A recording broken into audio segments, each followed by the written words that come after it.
Superstar Rajinikanth इस समय चर्चा का विषय बनल बाना। एक तरफ उनकर फिल्म जेलर बॉक्स ऑफिस पर धड़ाधड़ कमाई करतिया, तो वहीं दूसरी तरफ वो सोशल मीडिया पर खूब ट्रोल होता ना।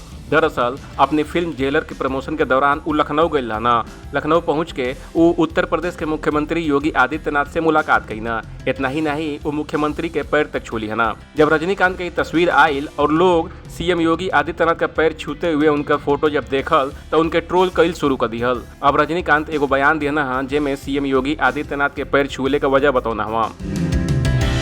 रजनीकांत और सीएम योगी आदित्यनाथ की उम्र में बहुत फासला बाटे। एकरे वजह से रजनीकांत जब योगी का पैर छुआ तो उनकी फैन के बिल्कुल गवारा नहीं भइल और वो सोशल मीडिया पर रजनीकांत और सीएम योगी आदित्यनाथ का तस्वीर पोस्ट करके कहना सीएम योगी उनसे उम्र में काफी छोट बना, ऐसे में रजनीकांत के उनका पैर नहीं छुअल चाहत रहा।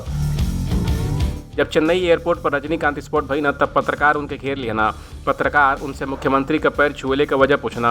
जवाब में रजनीकांत बताओ ना कि ई उनकरी आदत में शुमार बाटे। एक तरह कहना हाँ वो हमसे उम्र में छोट बाना, लेकिन हमारी आदत है कि हमारी सामने कोनो सन्यासी या योगी आवे ना तो हम उनका पैर जरूर छुए नहीं। आपके स्टोरी पर क्या कहे एक बार कमेंट कर हमके जरूर बताएं। बाकी अपडेट के लिए देखते रही ABP भोजपुरिया।